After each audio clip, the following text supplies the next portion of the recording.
Hi, it's Micky Dolenz here. You're listening to Inspirado Projecto. This is the sound of the faucet dripping in the bathtub. This is the sound of the faucet dripping in the bathtub.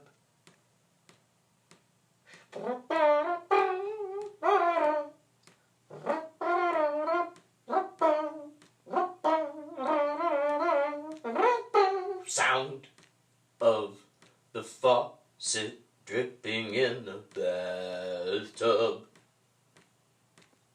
This is the sound of the faucet dripping in the bathtub.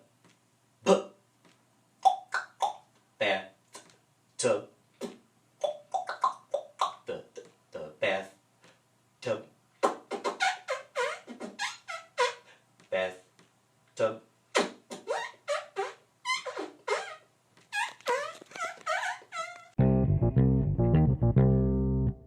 I was told, I don't know where I picked that up, but somewhere I got it in my brain that like that was affecting even Columbia, where you think it would be the more experimentally minded people would be encouraged or something, that it had become more commercialized. I don't remember exactly how that played out. Thank you. But yeah, I remember that would have been my go-to. You know, if I'd studied film, I would have gone to Columbia. That was the only school that I knew of at the time. I might have heard about AFI or something else kind of out there on the outskirts. But my cousin at the time, he was going to Columbia College, and he one time my family was over there, and we had my brother and I, we bought these like sort of like, he's like, I want to shoot a movie with you guys. He's like, I'm going to Columbia. I got the Super 8mm camera. Let's go shoot over in the woods. He's like, I want to do the sort of like post-apocalyptic thing. And we went up to the thrift store, and he got this Benji t-shirt, and he burnt some holes in it. And then they spiked up my hair all crazy and weird, and they had this old bow and arrow, and my brother, same thing for him. And I remember we shot this footage of us walking in through the woods. And then me seeing something and me pulling my bow, and that was the only footage that we had shot, and that was my introduction. It's crazy, I hadn't thought about that in the longest time, but that was my introduction to Columbia College. And at that young age, I might have only been 9 or something, 10, that was the first school and the only school I'd ever heard of. And so from that age, I dreamt of going to Columbia, because I thought, ooh, it sounds like such a fun, playful place. I was going to major in art. I was going to take some film classes, and then that's when I got into acting, and I'm like, well, maybe I'll get into acting at Columbia instead, and still do art. And so it's so crazy that you did have those ideas of wanting to go to Columbia. You didn't go to Columbia. Here's this Bolex camera from Columbia. Dude, I can't wait to see what kind of crazy stuff you'll create on that. Oh, man, thank you so much. It's amazing. I mean, it feels kind of like a crazy full circle. Oh, yeah. Full circle journey. Yeah, dude. And I mean, it's interesting because it's almost like, it's like a weird poetic callback, you know, to your younger self, in addition to a celebration in going forward on your brand new chapter of spending all that time on working on Before the End. And now you're at these final things where, you know, there it is. It's going to get out there in the world. Yeah, it's amazing. I mean, we're talking like 30, what was that, 33 years ago, you know, 1986. That's a long time ago, you know, but that's when I was first entertaining that. And then, before you know it, I moved out here in '88 for the first time. I think I told you all that a long time ago. Then I went back to Chicago and lived there for years. I came back out again, and you know, until I finally made it stick out here, being California. You know, I never asked you, what was your first David Lynch film or project that you first came across? I want to say the first thing I saw was Blue Velvet. I know I saw it in the theater in Oak Brook. I think it was Oak Brook, Illinois. And I remember it just, I mean, you know, people use the term game changer or whatever. I mean, I don't even have the word, you know. It just blew me away. Blew my mind. Was it the trailer that drew you there, or something you overheard someone say? Do you remember? I remember it just being in the ether, like in the zeitgeist. And I don't know if it's so long ago. I don't know if I had seen the trailer or not. But yeah, as I recall, my God, I should know that. Let me look that up. I think Blue Velvet came out in '86, didn't it? We were just talking about 1986. Wow. When I was at College of DuPage. Wow. Blue. Look it up here. Yeah, 1986 film. Amazing. That was like a magic year, apparently. Stuff going on, at least for me. And yeah, I saw that movie, and then I went and saw it again, and I was just like, holy shit. And then it was a short leap to Twin Peaks 3 years later. And in the interim, I started devouring everything, like Eraserhead. I remember I actually owned Eraserhead on VHS, back in the day, like stuff like that. And I think I had to pay some crazy amount of money for it because it wasn't like I don't know if it was a bootleg or like a Japanese import or something like import, that. It might have been an import. What treasures, huh? From the UK or something. Oh, yeah, but I remember having this, and it was like one of my prized possessions. My VHS copy of Eraserhead. I was like, if there's ever a fire, grab the cat and grab the Eraserhead DVD or VHS, excuse me. And but yeah, I started devouring everything. The Elephant Man, I remember going back and checking that out, and it's just incredible. I mean, and Twin Peaks, I mean, just you think he's changed the rules of everything, and then he went and did it again with TV, Like, again, using that term game changer, that he changed the whole industry, really. I think that was the beginning, and probably people could argue, it was da-da-da before that, Twin Peaks, but I think Twin Peaks is like raised the bar so high that was like the first, hugely significant inroad into what we now all know as like TV. That TV is just as respected a medium as film, or literature or whatever. So it seems like David Lynch showed the first signs of that kind of respect. Yeah, right? He was the one who bowed his head, and he goes, "I respect you enough to give you this kind of quality." I'm going to raise the bar to the moon, Like, and he did, because at that time, as he said, like, TV was sort of mocked, and TV was just like a quick buck for, like, celebrities to be like, yeah, all right, fine, I'll appear on Fantasy Island, it seemed like a novelty, kind of like, yeah, sure, what the hell, I'll make a guest appearance on Batman for a day. I remember, like, serious, I don't know where I saw that, but, like, back in the day, there was that vibe, like, serious actors, would never do television, that kind of thing. Which is just so funny now. It seems so antiquated. Yeah. But I think Lynch was the first, divining rod for that with Twin Peaks, or the original Twin Peaks. Just amazing. It's amazing to see how many people he had rooting for him. As I'm reading this biography, I mean, like he was talking about how he started making this little team of these people. He had an in-house editor. He had an in-house, just so many people just ready and willing to just create stuff with him. Oh man, yeah, he had his own motley crew. All those people who hung with him for all those years through Eraserhead, including the log lady herself, right? And Jack Nance. I mean, Catherine Coulson. He brought his crew Nance with him. I mean, that was just so cool. And then he gave him points in the film, and as a big surprise. They don't make him like that anymore. I don't know if they ever made him like that before him. He's an anomaly, maybe. But it's just so good to know he's done it and he's still out there. And now, will he ever make Ronnie Rocket? Sitting there thinking, since Michael J. Anderson might probably not be Ronnie Rocket as originally planned, I was thinking Christoph, since, little Spike the Ike the Spike. Oh, yeah. He could possibly take the... That's a great call. Take the reign. Yeah, I could see that.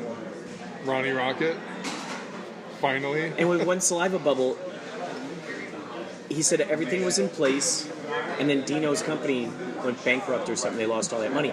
And he was planning on having Steve Martin and Martin Short be in it. And I'm like, dude, my future billionaire self is funding that movie. Oh, God. God. That's- I would just love to be able to say, Dave Lynch, how much money do you think it would cost to make this? You just tell me, I'll give you that amount of money. It'll be in your bank tomorrow. You know, you just tell me, you know, how much would it cost to make this movie? Bam. I mean, wouldn't it be crazy? Like, think about this. Some of these billionaires out there, like, I'm sure at least a tiny portion of them get ideas for movies.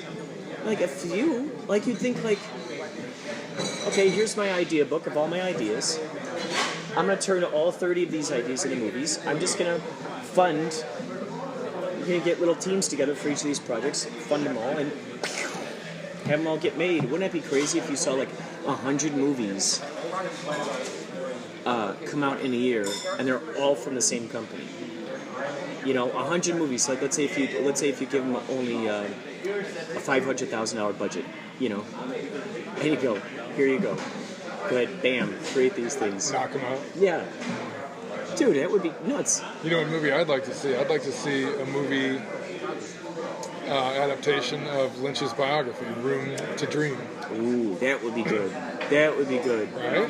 Oh my God, yeah. Could you imagine that? Like, Lynch's life story as a film.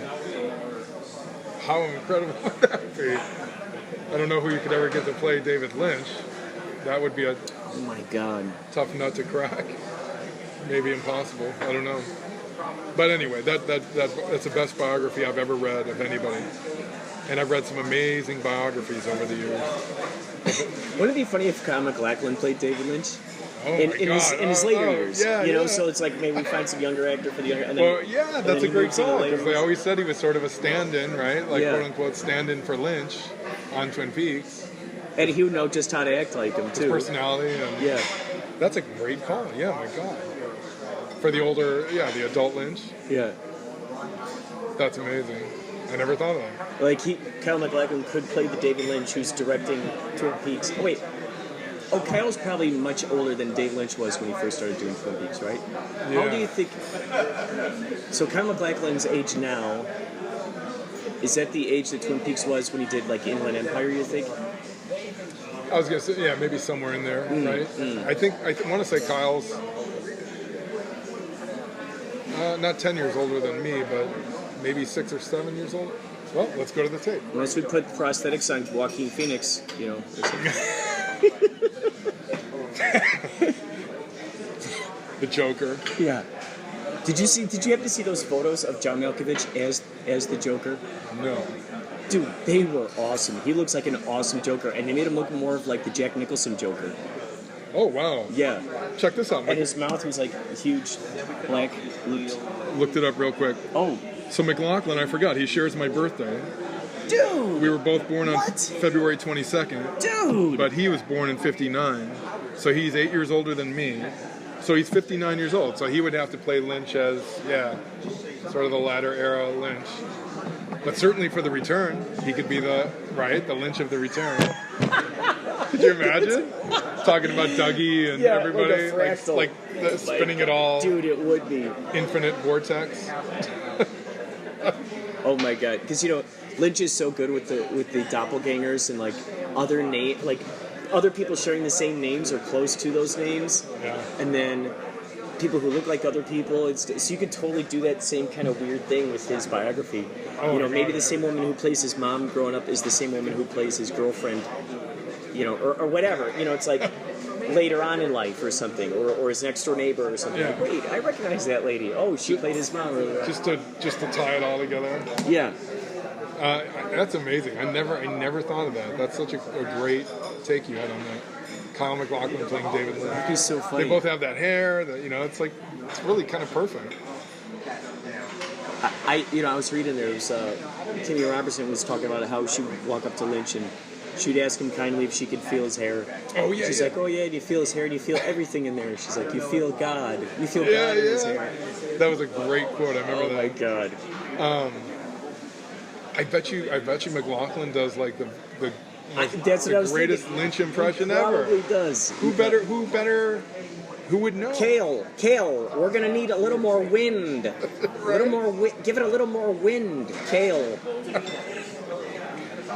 I just feel it's going to be a tremendous day. Yes. Tremendous day on set.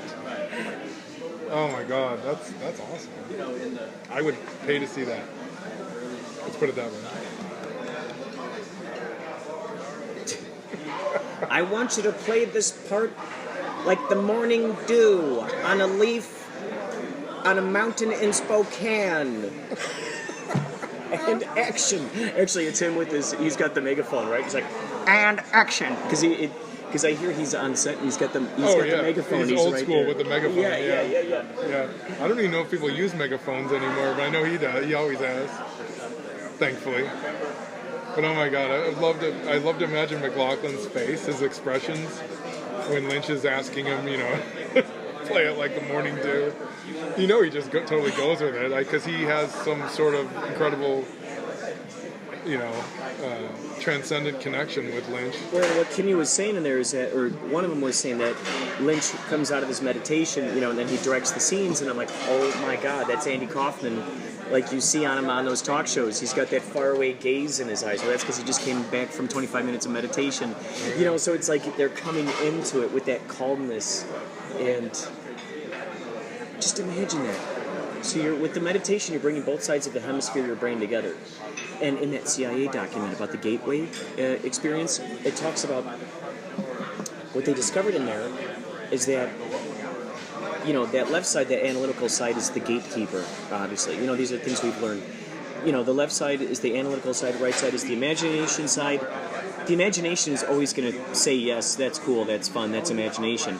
The analytical side is the gatekeeper with their arms crossed going, I don't know, is that practical? So as long as the gatekeeper says yes, it's all clear. It's already yes on the side of the imagination side. But it's got to get past that gatekeeper. So through meditation, through the Hemi-Sync at the Monroe Institute, the whole gateway experience, you blend those minds together. Now it makes so much sense. You come right out of meditation, your brain, it's all working together, all hemispheres, they're all playing together, and then now you're directing a scene, or now you're on a talk show talking, and no wonder so many of those ideas are just right there at the forefront of their brains, because it's just right there, it's available, they're not getting nervous, they're not trying to search for the answer, it's right there. It's so interesting, the more that I see parallels. When you think about that whole the transcendental meditation, and you see the parallels between Andy and Lynch, that might be an interesting book. I don't know how long that book would actually be, but the commonalities between Andy Kaufman and David Lynch, and the way that transcendental meditation, has worked throughout their lives, they're just as equally confounding, to their audiences.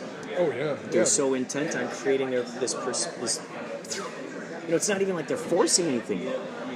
It's not even like they're going, I'm setting out to carve this path. They're just carving the path. It's like they're like, I hear something, I'm going to go walk over there. Yeah. That's interesting. That I always forget they have that TM connection. Andy and David. Very interesting. Did you ever get into TM? I never did. A friend of mine told me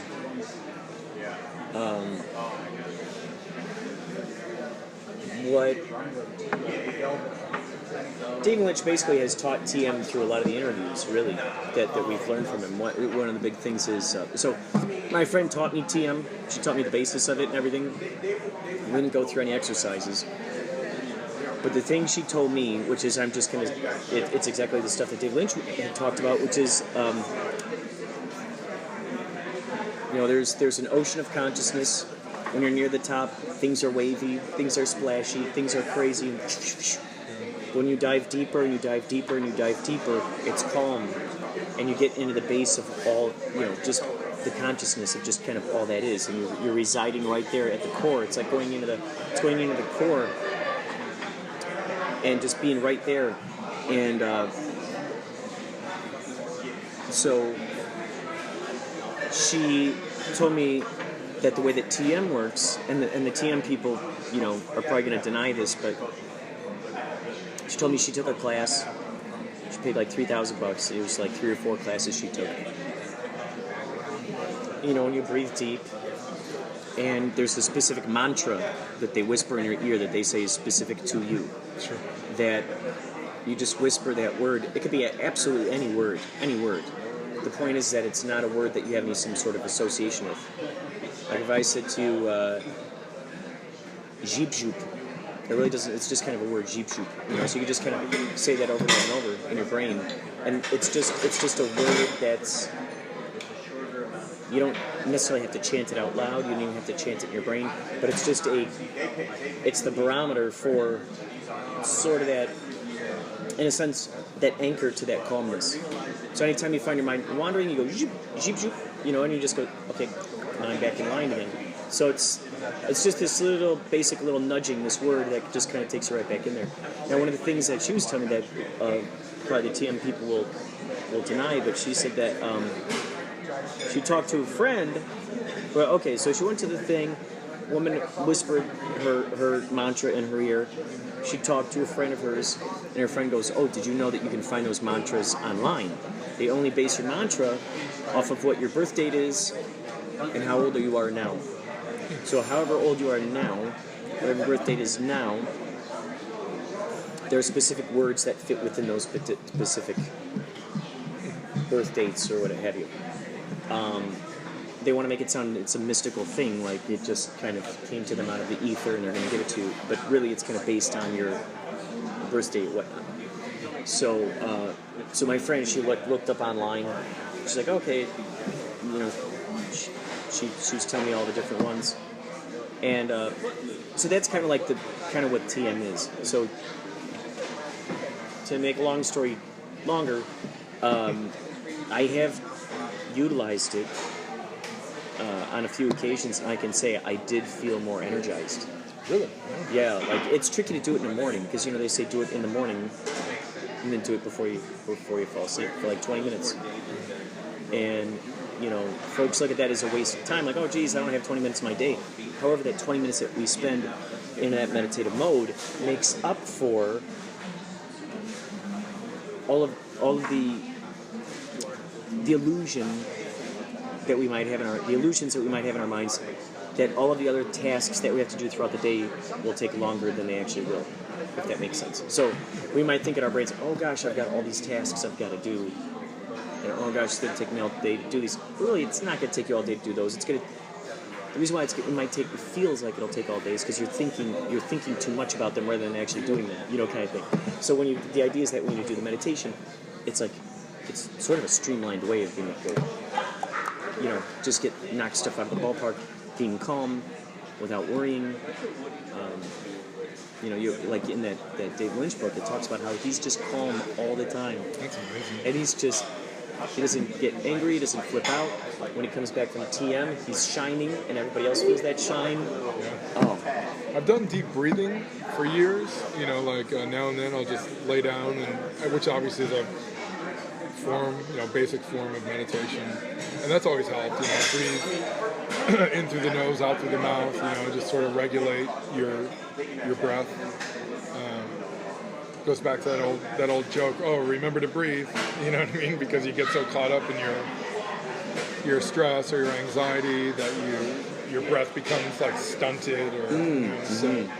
Yeah, I think anything that can help in that regard is positive. But yeah, for Lynch, I mean that's like a way of life for him, and I guess it was for Andy. Is the jury out?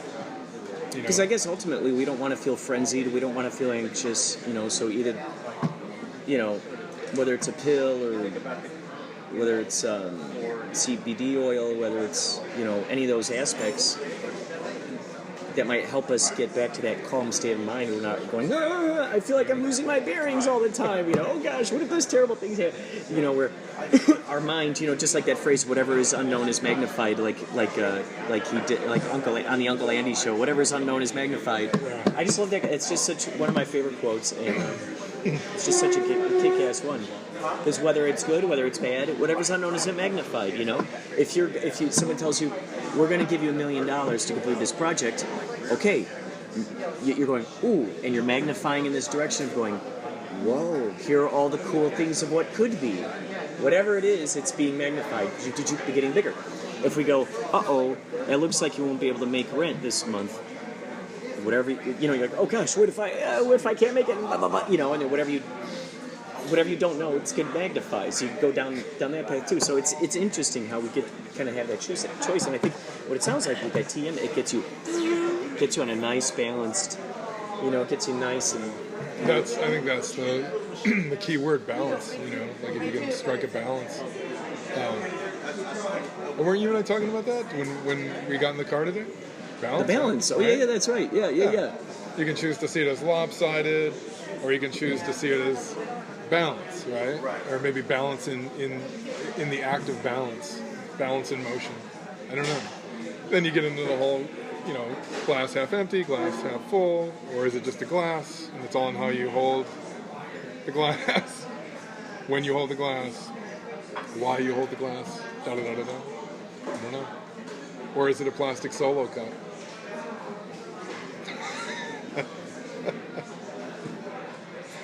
God, that is so true. A plastic solo cup. One of those red ones, Yeah, and I wonder, if they played their cards right, they would actually print pictures of Han Solo on those solo cups. If they really knew what they were doing. Let's just say if I was in charge of the company, I'd be doing that. I wonder if they have done that. We gotta put Han Solo on these cups. That's all there is to it. Yeah. Print it on the inside. See, that's what you don't ever see, is a cool print on the inside of the cup. Yeah. Because, while you're drinking, you're like, oh, look at that, what a surprise. There's Han Solo looking at me. Peekaboo. Hey, guys. That might be cool. Imagine that. Start making a company where you print stuff on the inside of the cup. Ka-ching. Ka-ching. On the outside, it looks like a regular mug, but really, oh. You put quotes from David Lynch on the inside. Yeah. Oh, yeah. Oh, that's good. Oh, dude, so like a coffee cup that looks like it's in the shape of a log, or maybe like in the shape of like God,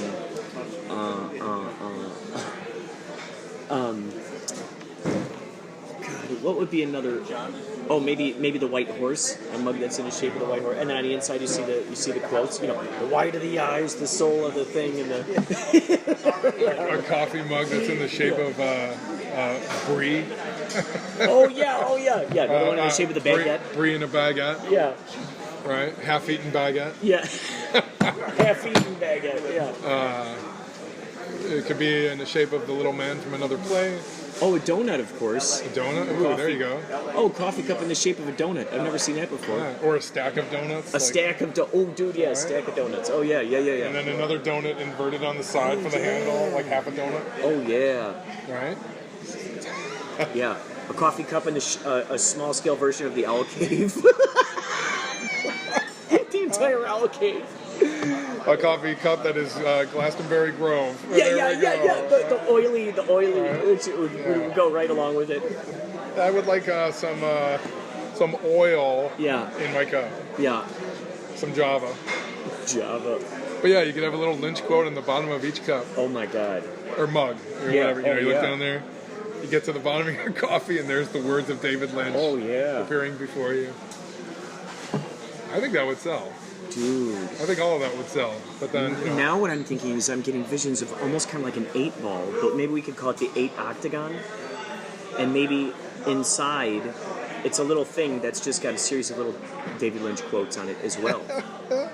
Or quotes from Coop. I love it. Dude, I've never seen... Oh, dude, what if there's one that had a bunch of different little things in there that had little quotes on it?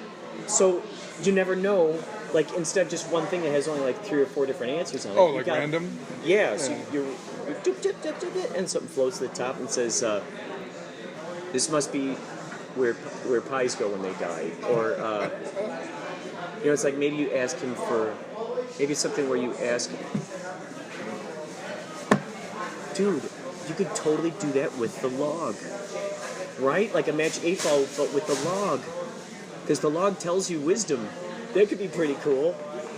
So it's got like a little... Got like a spinner? Yeah, so it's got the liquid in there, and and then right there, maybe there's like a little window where the knot would be, and then the little thing floats up and it tells you something. I think you need to get a hold of Lynch's people. Yeah. That could be pretty amazing. That Dougie that you gave me is just so great. I just love it. He's just sitting there in my living room, and he's got the He's a Santa member of hat the on. family now, right? Yeah. He's just right there in the living room. It's so great. Well, I knew when I was like, well, I don't have room for Dougie. There wasn't even a thought. I'm like, he's going to Kurt. Dude. Boom. That was when I moved last summer. God, I can't believe that was last summer. Wow. Have you unpacked everything yet? No. Most of it, but then it reached a point where I was like, I'll just wait till the next move, going out to the desert. Mm-hmm. And but all the major stuff, yeah. Yeah. I don't have a lot of stuff anymore. I got rid of so much stuff in that move. It felt very cathartic. Yeah. Donated a lot. Have you been doing art? Have you been painting or anything lately? No. I've been working on, the secret mystery project. Oh. Mm-hmm, Yeah, which I'm. Oh, that's good. Is that pretty cool? Is it a lot of fun? It's fun. Like to be in that mode again? Don't mean to be coy about it. Oh, they'll find out soon enough. But but yeah, as of this recording, I can't really go into detail on it. But yeah, I've been doing a deep dive on that. Yeah. But yeah, it's funny you mention that, because when my girlfriend and I moved to the desert, I really want to get back into that. Get back into, hopefully doing collage. Well, because my dream is, my prophetic vision is that BTE is going to be your, passive income stream, and it's going to enable you to, like David Lynch, man, he could sit there in his workshop and just paint all day and do what he wants, because he's already got, money's being generated. People are watching Eraserhead, people are watching Twin Peaks. He's living the dream, He's getting those residuals, and I think of him often royalties. when I'm on Mulholland. I picture him in his home workshop, painting away. Yeah. Oh, and it's yeah. just such a wonderful thought, Yeah. inspiring. So yeah, I'm hoping to have just a little room, and Heidi's in my house out there, a little dedicated studio, little art studio. Make music out there, paint, collage, do deep breathing, all the stuff. Some of it simultaneously. Did I tell you I've been painting more? Did I tell you about that? Are you? No.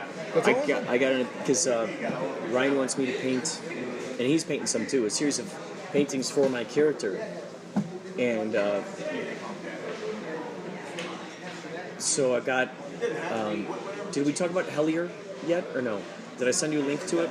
I don't think so. I've been thinking a lot about. Okay, so there's a free YouTube 5 docu-series called Hellier, and this guy and his wife, they're like a real-life X-Files team. They go out and they investigate all kind of cryptozoology. They got their own traveling museum of curiosities. She does tarot readings. They use, all the great paranormal stuff. And one day, so the name of their company is like Planet Weird or something. And one day they get an email from a guy who lives in Hellier, Kentucky. And he said, I just moved here recently. And I'm getting tormented by these goblins that live in the mines, that live in the caves, and it's frightening me. And can you please come out and get rid of these things? And the guy, I think his name's Greg. He writes back to this guy Daniel or whatever. He goes, Daniel, how do I even know this is real? You got to give me some kind of pictures or something. So then the guy sends back another email, and you see pictures of 3-toed little footprints running through the mud. And he goes, here's some evidence. And Greg's he's like, okay, cool. Do you have any pictures of these things? I want to see what they look like. He goes, and then then we'll talk about stuff. I'll try to get a team together, or whatever. So then months pass. He didn't hear anything from the guy. And then the guy Dan emails him back. He goes, oh my gosh. He's like, sorry, I had to leave the area that I was living at. It got really bad with those things. He goes, I'll try to take some photos of this thing because they're back. They found me. They're bothering me. So he sends 4 or 5 blurry photos, and one of them is a picture of what looks like the corner of a head peeking out from behind a tree with a head and a shoulder kind of peeking out from a tree. So this guy Greg and his wife, they're like, okay, let's go. So they go out to Kentucky, and they're interviewing people about this, you know, and they're like, look, do you know of anything like this? Do you know of this guy Dan? You know, have you ever heard of him or any of this stuff? So they're trying to figure out, get answers. And a lot of these people were very excited to share their stories of saying, oh yeah, I have those things on my property all the time. Oh yeah, my uncle has pictures of that. So they were getting all this, you know, all these leads and stuff. But anyway, it's a very fascinating story, and they do some really interesting experiments, and you're like, what the heck? They started shooting that in 2012. They just released it at the end of January. Oh, really? So you can imagine, you know, how long, you know, say, just like with you, with the creation of like, come on, let's get this thing done already, or me with Bloody Bobby, come on, let's get this thing. These people went through all that, and they go, Hellier is just the tip of the iceberg. They said, we found so much more. They go, it's gotten even crazier. So, How do you know, they're spell it? trying to raise Hellier. So, because of that, it started getting me thinking. I started doing this whole series of these goblin paintings.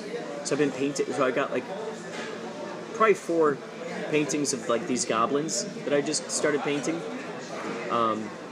And then another couple that aren't goblins. One of like a fallen angel, you know, it fell from this really dark sky, and then this creature woman with she's got like a weird like sort of like a, not a cow, but it's not a monster head with horns and wings. But I went down this rabbit hole of just like thinking about, oh, what if my character paints outside and he sees these goblins, you know? It doesn't even have to, it's not even in the script. But what if that's just my little thing, you know? I'd love to see your paintings because, as you remember, I was that a year or two ago? I sent you that link to Fantagraphics. Remember that? I was like, oh yes, imagining your drawings being published by them. I think it could be amazing. God. As a graphic novel, I don't know, book, whatever it'd be your call, you know. Dude, you know what? I think I will contact them. You know, and at the very least, what I'll do is I'll send them 2 links to my first 2 sketchbooks. I'll say, look, here are 2 things I self-published already. Yeah. I got a whole bunch of other sketchbooks. You know, I don't know if you guys publish just sketchbooks, but hell, you know. I think they do. I know they do comics for adults, you know, like graphic novels, that kind of thing. I want to say, yeah, they were the ones who published Ghost World, which was later adapted into the film with Thora Birch and Daniel Close is such a wonderful Scarlett artist. Johansson, right? I just recently reread Yeah, he's Daniel Boring, or David Boring. I overuse the word amazing a lot, but he is. That guy is. It was so he's great the real deal. It was awesome to see his vision come to light. Yeah. So Fantagraphics. All those Yeah. guys. Yeah, and they published a book maybe 4 years ago. I wish I could remember. Oh, what is it? I think it's called. Oh shit! I think it's called "I Love Monsters" or something. I like monsters, or something to do with like monsters. And it's this woman who I think came of age in Chicago, and she's just an incredible storyteller and artist, and a writer and visual artist. And her stuff had this, I don't know, just raw, visceral texture to it that reminded me of your drawings. Dude, thank you. And those drawings you did when we were out in Joshua Tree years ago. That's right. At Desert I still Days. got those on my wall. I still got them. The Desert Days Festival. But yeah, I saw a total parallel there, and I was like, I think they would be a good fit. But I don't know. What do I know? You know. Thank you. Yeah. I would just love to see that. I'll definitely contact him now that I like. You know, and I don't know why I didn't even think of like just that simple thing of like send him an email going, here are a couple of links to what I've done before. You know, does this sound like something you'd be interested in? I can send you more. I think they're out of. I want to say they've been based out of Seattle all these years, or somewhere in Washington State. At any rate, they've been around for 30 years already, give or take. So they're super, established. But I think that would be a great medium for you to get your work out in the world. Just really cool and fun. That would be fun. Yeah. I love that art. It's just so good. Of that name of that. I know I sent you the link, but that was probably like 2 or 3 years ago. I gotta look it up real quick. I'll look it up under Fantagraphics Monsters. Dude, I totally forgot just how good it felt to just move the paint around with the paintbrush and mix them together and just make the textures and get my fingers in there. And that's great. You know, and then like just relearning about that idea of like trusting that process, that like no matter what, the good news is no matter what, something is being created before your very eyes, you know. And if we just stick along with it and we just see where it wants to lead us, then it turns into something. And I think at the beginning when I was painting, I was like looking at this going, this isn't. I don't like what I'm doing right here. So then I'd be like, okay, let's just get a new canvas, and I'd start painting on that. I'm like, so then I would just take the paints that I was using on that, and I just use them on this. And before I knew it, I'm like, oh wait, hold on, I got an idea. There's a face. We'll just put that there just for kicks, and we'll see what that turns into. And so it just kind of kept going like that. And I had 4 or 5 paintings going out once, and I would share these colors, so they all kind of work with each other. And how long had it been? So much fun. How long had it been since you painted?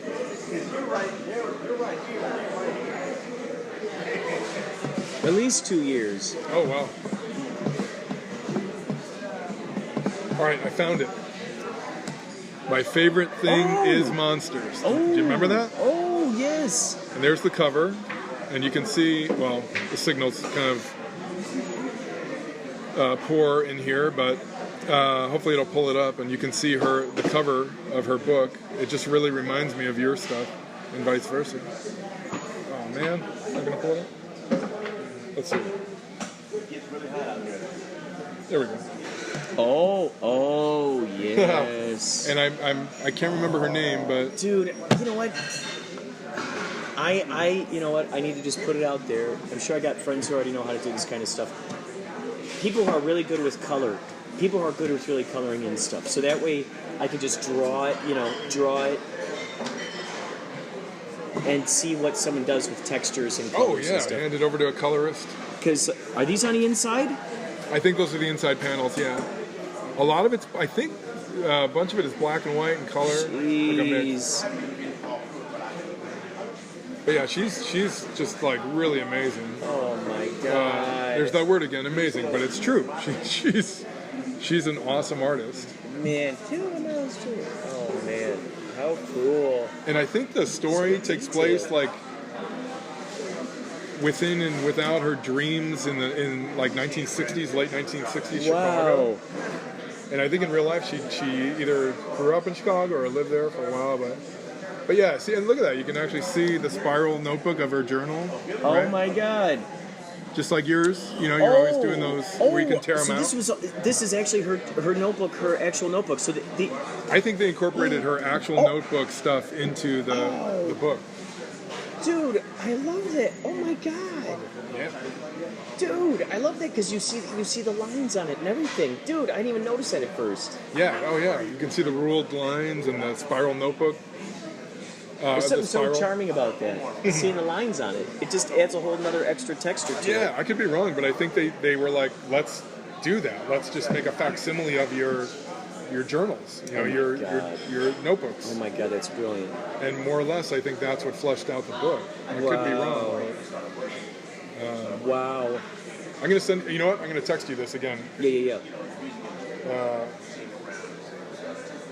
Do it right now. I'm thinking I should probably bust out of here. Yeah, no, you got to get ready for. You got to get ready to sail the high seas. It's my first time ever being on a cruise. It's like that's awesome. Bajillions of little tiny things to think about. And here we go. I just sent you the Amazon link. Oh, thank you. I was only ever on one cruise in my life, and it was. I'll never forget it. It was so fun. What was it? It was Carnival. I think it was Carnival, but it was definitely the Caribbean. Went to St. John, St. Martin, and St. Croix in the Virgin Islands. And I was 20 years old. I threw this massive party that got announced on Brandmeier, Jonathan Brandmeier. It got announced on Brandmeier. And so people came from Wisconsin and Indiana, Ohio, Iowa, Michigan. I mean, literally, people came from all around. Not to mention God! All over Illinois. in Chicago, and so just we charged money at the gate. There were thousands of people. The next thing you knew, I was like, holy shit, we have enough money to do something significant. And my friend had just become a travel agent at that point. And he's like, let's go on a cruise. So we're all like, what? Like, it wouldn't have even occurred to me. But we did it, and it was a blast. So I think you guys are going to have just an amazing time. Wow. Plus, you're playing on it. I mean, Yachtly Cruise. That's just going to be the shit. How many days are you guys out at sea? I think so. It's March 1st to the 6th. And we have 2 stops in 3 stops in 3 different places. Belize, I think they stop in. Wow. It's the party ship. I still am not believing that it's happening. It's, Yacht Rock Cruise. I'll see it when I believe it. I'll believe it when I see it. I was gonna say both. And on that note, I gotta get you back so you can pack for your cruise. Get packed for where you'll have to go. Ladies and gentlemen, this has been another delightful experience with Jeffrey Finn. Follow him on the late Jeff Finn on Instagram. Instagram. Thank you, by the way, for the interview. You're welcome. Once again. And you didn't even I didn't even ask your permission. So thank you for playing. I'm listening to some 60s French. What would you call it? British Invasion. It's like they're singing British Invasion. Or no, it's actually French. Yeah, French British Invasion songs. What a great combo, huh? I wonder what would happen if the Brits covered French songs. That'd be pretty cool. So I just gotta put down this idea. This was something that was not recorded when Jeff and I we were sitting in the truck after he dropped me off from eating today, having breakfast. I told him about the idea of how the last time I got called in a jury duty, they say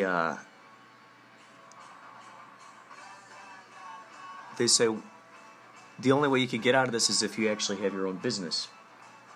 And I said, well, and they said, does anyone want to say something? I said, I do. And I stood up and I said, well, I do work from home, so I wouldn't be coming in.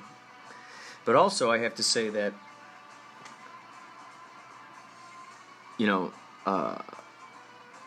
I think the whole system is corrupt. My buddy used to work for the city council. He saw how he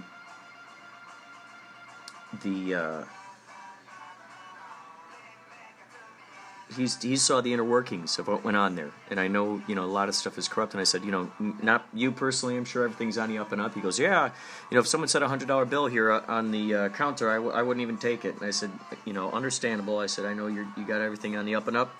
I said, but I don't believe in the system. And I said, I have a much better idea as to how to solve this issue. And if anyone wants to talk to me outside, I will happily share those ideas with you. And I said, are there any clairvoyants in the audience? And people were like, boo, boo. Not really saying boo, but just being very disgruntled. It was so funny. And then, so this is my idea. I think I might have said this, is that the people who are true to themselves, who, it's like they're willing to go through this, is now I think this would be a great way to revolutionize the court system and a great way for people to it be basically inescapable, not be able to lie. Plus it would save, my method would save lots and lots of money for people paying money to go to lawyer college. It would save people lots and lots of money in hiring lawyers. It would save lots and lots of money. You'd have no more need for courthouses, necessarily. You would no longer be ripping off people who are getting paid only $15 a day to be there. And so, this would alleviate all this. And what it is this, and I might have said this before. So if you're a financier and this is something you want to do, please get a hold of me. Let's work on this together. I know how it would work. And Jeff said I should make a movie about this. So if you see a movie about this, you know where you heard it here first. I'll just state it for the record. It is 6:29 p.m. It is the 7th, February 27th, February 27th. And I'm stating it here for the record. Most likely write it down too. So what you do is, you got the innocent party, you got the guilty party, or the person blaming the other person. And you go into a room and there's two-way mirror. So they're in there. It's very calm. There's very calm music playing. And really calm, really calm. The person maybe drinks, some tea, some chamomile, something just really nice and calm. And you get someone who's questioning them, and they have a polygraph test. They're hooked up to a polygraph test. If they're in a soundproof, they cannot hear outside. And so as they're talking to people on the outside, you got clairvoyance. You got someone who can see. When they're clairvoyant, they see images. The person who really feels it, the empaths. The people who hears the sounds of, the beyond. People who are in communication with the guides and, being able to see the past lives and whatnot. Those who are really tuned into that. Then you got someone who is really good at body language and neuro-linguistic programming. They're reading the body language. They're watching the eye accessing cues. They're watching all this stuff. They're paying attention to the entomology, the linguistics, the linguistic acrobatics. They're paying attention to this stuff. So each one of them, what happens is, they each are writing down notes, images, sounds, feelings, vibes, body language things. They're noticing, they're writing them down. And then you match it up with what goes on with the, maybe another person just has their back to it. They're not even watching what's going on. They're just listening through the speakers or whatever. And so it's very calm. And these folks would then, they'd write down all these messages and stuff, and then they get back to each other, and they Venn diagram. They Venn diagram what their experiences were, and you record them talking about it. Then, this is the next step. This is the next step. They're brought back into the room. And then, the discussion is played for those people. Or they are then questioned, specific questions that are asked by the clairvoyants and the NLP instructor. And then those people, they're brought back maybe another time, asked very calmly questions. They're watched again by maybe a different set of clairvoyants. So and then you keep seeing the Venn diagrams. Keep seeing the Venn diagrams. Bam, bam, bam, bam, bam. Maybe you get 3 sets of clairvoyants, each time with different questions, with a new level of questions. So then the third time the person is brought in there, and each of those times the polygraph test is used, keep in mind. So then what you do is you go back, you see the Venn diagrams, you go, bam! And you just melt them down, basically. With truth, it's truth. And, I don't know what the consequence would be. And so then what they could start to do is they go back through the jails. They go back through they do that to every inmate everywhere. And they weed out who is innocent, who is guilty. And they let the ones who are innocent, they let them go free. The ones who are guilty, you know what? What if that's what it was? Instead of like a jail, these people are put into a room full of mirrors, unbreakable mirrors. So they have to look at themselves from all angles, all directions. They have to look at themselves from all directions. And deal with, that's in a sense that would be like the equivalent of their isolation. What is that called? Isolation chamber, or solitude.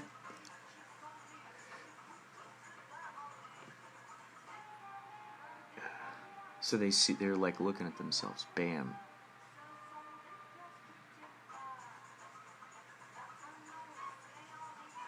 And they have to write down,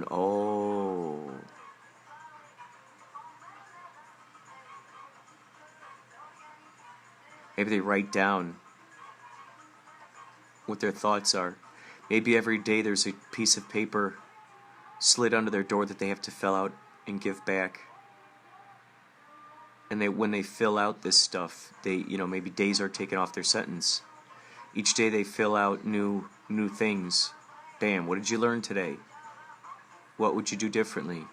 What are your hopes? What are your dreams? You just keep dialing it in, so these people have to look at themselves. Maybe the room is really like a room full of mirrors. You get the regular mirror, you get the crooked mirrors, you get the sideways mirrors, so it's like it shows them the different perspectives of themselves and enables them to really choose which one they really actually associate with, which one they... which ones, and then they start seeing pieces of themselves in all the other ones. So then they can't go, well, I can't disassociate with that, I can't unidentify with that. I identify with all these little pieces of them, not just one or the other, all these little aspects. Bam, brrr, I like this aspect here, I like that aspect there, I like this aspect here, bam, bam, bam, bam, bam, bam, bam. And then maybe they're put into a room full of encouraging people for a week. Maybe then they're placed in areas where, like a halfway house type of thing that's very encouraging, that's nowhere near where they used to live. Something like that. So it might be cool. So, those are my ideas.